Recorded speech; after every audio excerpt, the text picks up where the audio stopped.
성도 여러분, 밤새 안녕히 주무셨습니까? 벌써 5월입니다. 세월 참 빠르죠. 함께 찬양드리며 하나님 앞에 예배자로 나가겠습니다. 213장 예전 찬송 348장 나의 생명 드리니 우리의 헌신을 하나님께 찬양드리겠습니다. 213장입니다.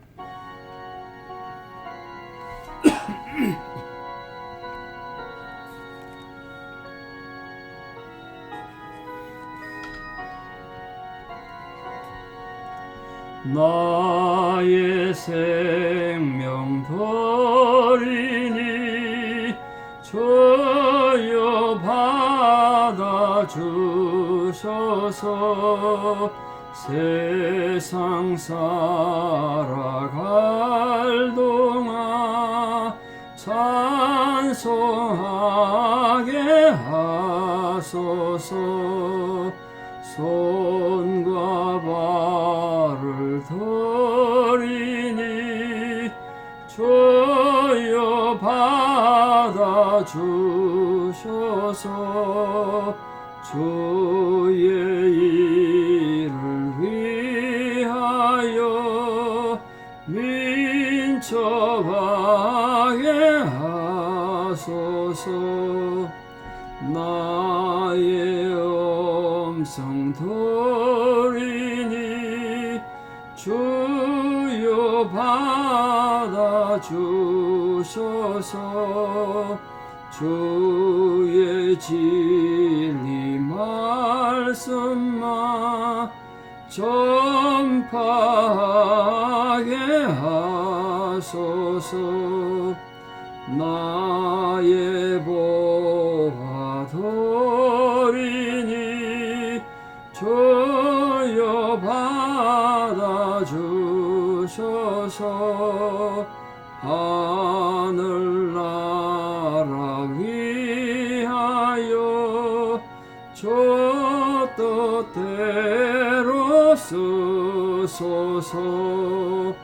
나의 시간 드리니 주여 받아주셔서 평생토록 주 위에 봉사하게 하소서. 아멘. 신앙 고백 드리겠습니다. 나는 전능하신 아버지 하나님 천지의 창조주를 믿습니다. 나는 그의 유일하신 아들 우리 주 예수 그리스도를 믿습니다. 그는 성령으로 잉태되어 동정녀 마리아에게서 나시고 본디오 빌라도에게 고난을 받아 십자가에 못 박혀 죽으시고 장사된 지 사흘 만에 죽은 자 가운데서 다시 살아나셨으며 하늘에 오르시어 전능하신 아버지 하나님 우편에 앉아 계시다가 거기로부터 살아있는 자와 죽은 자를 심판하러 오십니다. 나는 성령을 믿으며 거룩한 공교회와 성도의 교제와 죄를 용서받는 것과 몸의 부활과 영생을 믿습니다. 아멘. 2023년 5월 2일 화요일 새벽 하나님 주신 말씀 로마서 13장 2절에 7절입니다. 로마서 13장 2절에 7절 로마서 13장 2절 봉독에 올립니다. 그러므로 권세를 거스르는 자는 하나님의 명을 거스름이니 거스르는 자들은 심판을 자취하리라. 다스리는 자들은 선한 일에 대하여 두려움이 되지 않고 악한 일에 대하여 되나니 네가 권세를 두려워하지 아니하려느냐. 선을 행하라. 그리하면 그에게 칭찬을 받으리라. 그는 하나님의 사역자가 되어 네게 선을 베푸는 자니라. 그러나 네가 악을 행하거든 두려워 말라. 그가 공연히 칼을 가지지 아니하였으니 곧 하나님의 사역자가 되어 악을 행하는 자에게 진노하심을 따라 보응하는 자니라. 그러므로 복종하지 아니할 수 없으니 진노 때문에 할 것이 아니라 양심을 따라 할 것이라. 너희가 조세를 바치는 것도 이로 말미암음이라. 그들이 하나님의 일꾼이 되어 바로 이 일에 항상 힘쓰느니라. 모든 자에게 줄 것을 주되 조세를 받을 자에게 조세를 바치고 관세를 받을 자에게 관세를 바치고 두려워할 자를 두려워하며 존경할 자를 존경하라. 아멘. 오늘 말씀은 우리 신앙인으로서 국가에 어떻게 충성할 것인가, 그걸 이렇게 다양한 방면에서 다루고 있다는 건 참 놀랍습니다. 이거 문자적으로 그대로 해석하기는 때로는 그 사회가 어떤 사회에 따라서 조금 문제가 있을 수도 있겠습니다만, 예, 우리 지난번 1절에 봤던 것처럼 권세 있는 자들에게 복종하라. 그 권세는 하나님부터 왔다. 그때 권세라는 건 국가의 통치자, 지도자들을 말합니다. 오늘 통치자들을 바울은 이 통치자들을 어디다 비유하고 있느냐 하면 하나님을 대신해서 선을 이루는 하나님 사자로 비유하고 있습니다.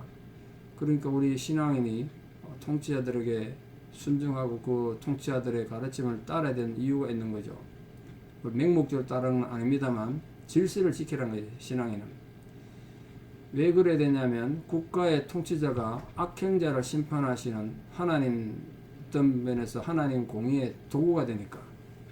하나님이 직접 나쁜 사람 벌 주고 예전처럼 구약시대처럼 그렇게 하지 않는 이유는 지금은 나라가 그걸 한단 말이에요. 나쁜 짓 하는 사람 재판을 받아서 감옥 보내든지, 뭐 어떤 나라는 아직도 사형제도가 있습니다만 그렇게 한다는 거예요. 그 질서 유지하는 통치자들에 대해서 신앙에는 함께 협조해야 된다. 또 그 질서를 파괴하는 사람에게 형벌을 가하기 위해서 하나님부터 그 권위를 받았다는 거예요. 사실 사람이 사람을 심판한다는 게 보통 일이 아니죠. 심지어 여러분 사형제도는 그래서 좀 고민해야 될 부분이 많은 부분인데, 인간이 다른 사람의 인간의 생명을 법에 의해서 빼앗는다는 건 고민이 많이 되는 부분이지만 실제로 역사에 그런 게 많이 있지 않습니까? 다시 말해서 통치자 또는 그 관원들이 범죄자에게 정당한 심판을 가할 때 단지 사의 악을 뿌리 뽑고 악을 시정하는 데 그치는 것이 아니라 넓은 의미에서 하나님 공의를 실천하는 거라고요. 하나님 공의. 그렇지 않습니까? 하나님이 나쁜 사람 벌 주는 거나 국가가 공의적인 법에 의해서 벌 주는 거나 같은 개념이라고 바울이 말하고 있어요. 그러니까 기독교가 처음 출발할 때 로마 정권에 대해서 무조건 반기를 든 건 아니라는 것.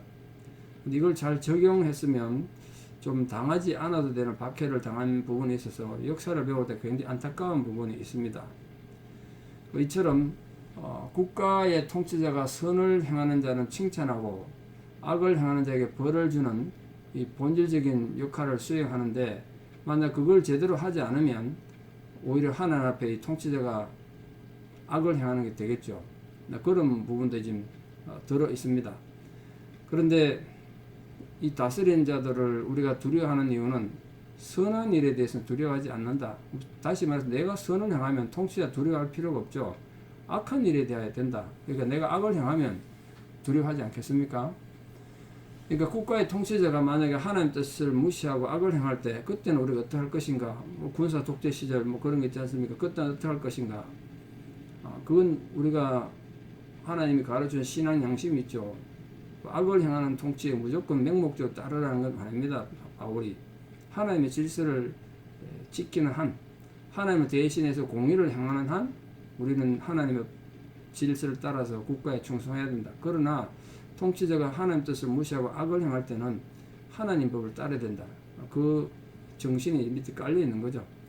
그 통치자는 하나님 뜻을 이 땅에 펴기 위한 인간의 질서 유지, 하나님이 원하시는 질서 유지, 그 하나님이 세우신 그 평화를 수행하기 위한 하나의 도구다 말이에요. 그러니까 우리 성도들은 그런 부분에서 국가가 잘못될 때는 경고도 해주고 해야 되겠죠. 때로는 우리가 핍박이 온다 하더라도 그 통치자들을 위해서 우리가 기도하고 또 끊임없이 선지자적 경고로 일깨워줘야 되겠죠. 그런 일을 또 교회가 많이 해왔습니다. 물론 중세 이 교회가 타락했을 때는 교회와 통치자들이 합작해서 참 많은 어두운 일을, 좀 부끄러운 일들을 많이 행했습니다만, 근데 그건 아니고 하나님의 정의로 하나님의 질서를 실천하는 한 국가에 충성해야 된다. 왜냐하면 4절에 보면 그 관원들이 칼을 가졌다는 거예요. 칼을. 그가 공연히 칼을 가지지 않았다. 그 칼이라는 건 실제 그 당시에 로마 관원들이 갖고 다니는 조그만 담도 같이 생긴 그 칼이 있습니다. 그걸 말하는 거예요. 그게 이제 권한을 상징하는 거예요. 관원들의 권한. 그리고 그걸로 형벌을 가하는 도구로 쓰기도 했습니다. 그래서 그가 공연히 칼을 가지지 않았다. 이거를 리빙 바이블에서는 그가 너에게 형벌을 가한다. 칼의 형벌을 주는 도구로 그렇게 번역했습니다. 물론 이때 형벌이라는 것은 금고, 징역, 신체적 압박, 사형 이런 거 다 포함하죠. 감옥 보내든지 벌금 매기든지 뭐 이런 거 다 사형까지 포함되는 거죠. 그래서 신약성에서 칼이라는 건 주로 이제 형벌의 도구나 또 사형 도구로 사용됐기 때문에 공인이 칼을 가지지 않았다는 건 형벌의 도구, 형벌의 방법이 있다는 거죠. 그러니까 이런 상황에서 우리 신앙인들은 통치자들에게 사회 질서를 지키는 하나님의 권한이 주어져 있다. 그러니까 만약 질서를 우리가 파괴하게 되면 그 범죄 행위를 하면 우리가 사회 지도자들에 의해서 정당한 형벌을 받을 수 있다. 당신이 하나님이 아닌데 왜 나를 벌주냐? 그러면 안 된다는 거예요, 신앙인이. 자유다! 이래가지고 함부로 질서를 어기면 안 된다는 거죠. 여기 통치자들의 권한은 물론 오직 인간 사회의 질서를 유지하기 위한 목적으로 하나님이 부여한 권한이다. 바울이 그걸 이제 적용한 겁니다. 물론 그러므로 그 권한 행사하는 권위자들은 자만하거나 독선에 치우치지 않고 또 성도들도 우리가 소속된 나라와 사회의 법 질서를 올바르게 행하도록 주의해야 되고 또 나라가 바르게 흘러가도록 기도하고 관심을 가져야 되죠. 세상이 어떻게 되든 모르겠다. 우리만 잘 되고 우리 교회만 잘 되면 되지. 그러면 안 된다는 거예요. 신앙인은. 나라를 위해서 늘 기도해야 돼요. 그래서 지난번 말씀드린 것처럼 우리 기독교회는 모론지기 애국자가 돼야 됩니다. 자, 성도가 국가의 법에 순응해야 되는 이유를 지금 말하고 있는데 바울은 특히 5절에서 그러므로 복종하지 아니할 수 없으니 진노 때문에 할 것이 아니라 양심을 따라하라. 두 가지 이 국가법에 순응하는 이유를 말하는데 국가법에 순응하지 안 되는 이유. 첫째는 진노의 위협이라는 거. 진노의 위협. 법을 안 따르면 징계가 가고 그러면 우리가 어려움을 겪으니까 사람 누구나 자기 보호 본능이 있지 않습니까? 그 피해 입기 싫어서 그 진노가 무서워서 법을 지키는 게 있는데 그거는 좀 차원이 낮은 거죠. 두 번째는 양심을 위해서 하는 거예요. 양심. 이때 양심이라는 건 우리가 나쁜 일 했을 때 가지는 죄책감 이런 뜻보다도 내 자신이나 국가가 모두 궁극적인 하나님 섭리 안에 있다. 하나님 인간에게 책임을 주셨다. 사회생활하는데 그거에 근거한 자세 이게 양심의 뜻이에요. 양심. 그러니까 이 두 가지 중에 성도는 진노 때문에 두려움 때문에 법을 지킬 것이 아니라 하나님께서 우리에게 세상을 살아가는데 책임을 주셨다. 그런 각도에서 우리가 이 나라 법에 순응하고 지도자 지시에 따라야 된다는 거예요. 사도 베드로도 베드로전서에서 인간이 세운 모든 제도를 주를 위해서 순종하라. 세상의 법을 따르는 것도 주를 위해서 하라. 이렇게 되어 있습니다. 그러니까 우리가 그런 부분은 우리 신앙인이 잘 새겨 듣고 사회생활 속에서 남들에게 책 잡힐 일 안 하는 게 좋겠죠. 그러나 때로는 우리가 신앙 양심을 지키기 위해서 법을 어겨야 될 때도 있고 형벌을 감수해야 될 때도 있죠. 독재 국가나 국가가 잘못될 때. 그럴 때는 우리가 또 다른 하나님의 질서가 있겠습니다만 그래서 국가의 법과 하나님의 법이 완전히 반대될 때 싸울 때는 당연히 우리가 하나님 법을 따라야 되겠죠. 지금은 뭐 그런 세상을 사는 게 아니니까 물론 미국 같은 데서 지금 동성결혼이 합법화되고 해서 그거는 정말 우리가 신앙 양심으로 따르기가 불편한 부분이 있습니다만 참 그런 걸 위해서 기도 많이 해야 되겠죠. 그 다음에 성도가 지켜야 될 의무를 지금 말하고 있습니다. 국가의 의무. 모든 국민은 국가의 의무가 있잖아요. 네, 미국의 상황은 잘 모르겠는데 어쨌든 공통적인 건 국민이라면 가져야 될 의무는 납세 의무가 있죠. 납세 의무. 근데 미국은 군대 가는 것이 의무가 아니기 때문에 국방의 의무는 없습니다만 한국에는 국방의 의무가 있죠. 국민의 4대 의무가 있잖아요. 납세, 국방, 그다음 교육도 의무가 됩니다. 교육. 공부해도 되고 안 해도 되는 게 아니고 12학년 고등학교 때까지 의무교육이니까 공부해야 될 의무가 있고 학교 가야 될 의무. 그리고 노동의 의무. 노동도 하면 내가 원해서 하는 건데도 의무에 들어가더라고요. 왜? 사람들 다 일 안 하면 나라가 어떻게 유지되겠습니까? 그 노동도 의무에 들어가요. 권리가 아니고. 그 4대 의무입니다. 우리 바울 시대도 신앙인이 국가에 지켜야 될 의무가 있다는 거예요. 의무. 근데 그 중에 제일 중요한 것이 아마 세금 내는 문제였던 것 같아요. 세금. 요즘처럼 이 세무 행정 이런 것들이 발달한 시대가 아니었기 때문에 잘 요령 부리고 머리 잘 굴리면 세금도 안 내고 이렇게 살 수 있었나 봐요. 근데 바울은 그러면 안 된다는 거야. 신앙인은 내야 될 세금을 정직하게 내라. 국가에서 몰라서 징수 안 하더라도 낼 것은 내야 된다. 그걸 말해요. 그 사람이나 재산에 부과되는 세금과 조세, 그런데 공세라 그러는데 공세 또는 상품에 징수하는 또는 우리가 어떤 월급 받거나 이익에 부과하는 국세가 있는데 이 모든 것들 바쳐야 된다는 거예요. 오늘날 우리가 이 세상 국가법을 무시하고 현실을 경시하는 무정부주의 이런 걸 하면 안 되죠. 신앙에는 무정부주의자가 되면 안 되는 거예요. 세상의 법이 좀 내 마음에 안 들더라도 질서는 따르고 지켜야 되죠. 그리고 의무는 다해야 되죠. 예수님도 그렇지 않습니까? 가이사의 것은 가이사에게, 하나님의 것은 하나님께 바치라. 그 말은 바리새인들이 예수님 모함해서 고발하려고 물었는데 세금 내는 것이 옳으냐 안 옳으냐 그걸 말했단 말이에요. 대부분의 메시아라면 가이사의 것은 바치지 마라 이럴 것 같았는데 예수님은 가이사의 것은 가이사에게 바치라. 쉽게 말해 세금 낼 건 내라는 거예요. 예수님도 말씀하셨어요. 그럼 하나님의 것은 하나님께 바치는 거죠. 성도가 국가에 이렇게 세금을 지불해야 되는 이유가 뭐냐면 당연하겠죠. 세금을 만약 안 되면 국가 운영을 어떻게 하겠습니까?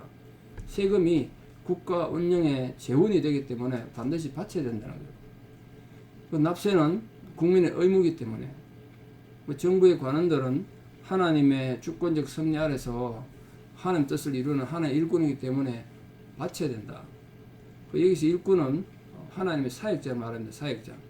어떻게 보면 관원도 공무원들도 하나님 사역 가운데 중요한 가치와 기능을 하고 있다. 우리 월급 받고 살지만 저 이외에도 공무원이 많으신데요. 뭐 어떤 권력을 가진 공무원뿐만 아니라 어떻게 이 사회 질서와 또 안전과 평안을 위해서 사역하는 모든 공무원들 하나님의 사역자들이다. 그러니까 우리가 그저 밥 벌어먹고 사는 월급쟁이가 아니라 하나님 사역자들이다. 그걸 지금 말하고 있습니다. 근데 세금이 거두어지는 목적과 쓰는 용도를 지금 6절에 말하고 있죠. 그 국민으로부터 받은 세금은 전부 국가 재산이 되죠. 그 사적으로 쓰면 안 되는 거 아니겠습니까? 당연히 인간의 개인의 향락과 사치를 위해서 쓰면 안 되죠. 근데 그런 나라들이 많았잖아요. 근데 세금을 거둬들이는 목적이 뭐냐 하면 선을 이루기 위해서, 선을 이루기 위해서. 그 예수님이나 바울 당시 세리들과 같이 많은 징수관들은 이 세금 제도를 악용해가지고 정말 착취를 많이 했단 말이에요. 그 반역 행위를 많이 했죠. 그러니까 오늘날 법을 시행하고 또 국민을 위해서 일하는 뭐 관원들이 있다면 국민으로부터 거둬들인 재산 귀중히 여기고 올바로 사용하도록 해야 되겠죠.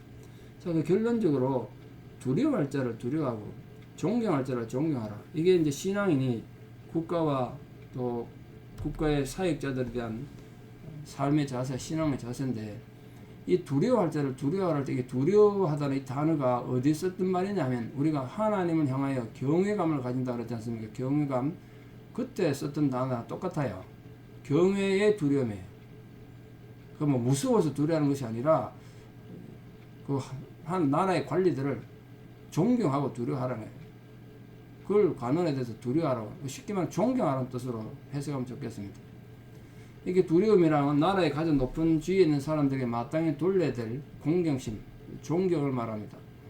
그렇게 우리가 질서를 인정하고 그 올바른 존경을 드리면 예수 믿는 사람들은 질서를 잘 지키고 나라에 대해 협조적이구나 이런 생각을 하지 않겠습니까? 그게 경외감입니다. 경외감. 그러니까 우리가 하나님 향한 경외감도 있을 뿐 아니라 나라를 위해서도 올바른 질서 유지와 경외감을 가지고 그렇게 살아서 이 시대가 요구하는 정말 1등 국민, 모범적인 국민이 됨으로써 우리의 삶의 모습을 통해서 예수님이 이 땅에 전파되고 하나님 이름이 영광을 받으시는 그런 은혜가 있기를 진심으로 축원합니다. 기도드리겠습니다. 하나님, 오늘 말씀을 통하여 하나님 백성들이 이 국가 안에서 어떻게 생활하고 또 어떤 자세를 가져야 되는지를 배웠습니다. 무엇보다 우리가 나라는 하나님께서 질서 유지를 위해 세우신 하나님의 도구라는 사실을 다시 깨달았습니다. 그러므로 그저 비판만 하고 무정부주의자처럼 원망만 할 것이 아니라 이 정치인들을 위해서 기도하는 저희가 되게 하여 주시옵소서. 나라와 민족을 위해 기도하는 백성 되기 원합니다.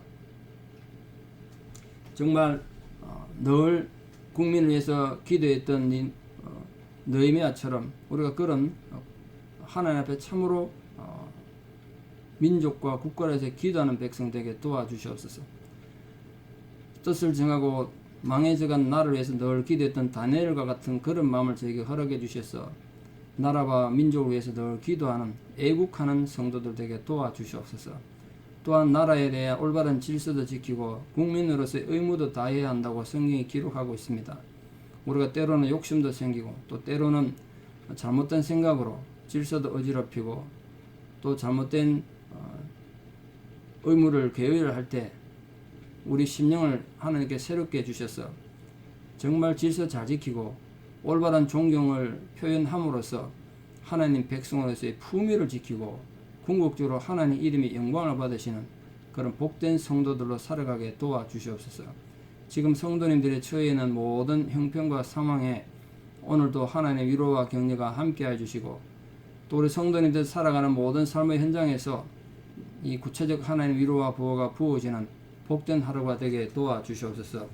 이제는 우리 주 예수 그리스도의 은혜와 하나님 아버지의 만극하신 사랑과 성령님의 위로 교통 역사하심이 하나님께서 우리에게 국가와 민족을 주시고 그 가운데 충성하며 애국하는 백성으로 살아가게 하셨다는 사실을 깨닫고 하나님의 마음으로 이 세상과 민족을 위하여 나라를 위하여 충성하며 질서를 지키는 애국하는 백성 되기를 결단하는 사랑하는 성도님들의 신앙 고백 위에 또 우리 성도님들의 처해 있는 모든 형편과 처지 위에 특히 우리 사랑하는 자녀들 삶 위에 이제부터 영원토록 함께 하시옵기를 간절히 축원하옵나이다. 아멘. 예. 오늘은 이 국가에 대한 내용이라 좀 내용이 딱딱합니다만 여러분 어떤 상황에 있든 모두 건강하시고 또 충성하고 애국하는 우리 모두가 되었으면 좋겠습니다. 내일 또 뵙겠습니다. 감사합니다.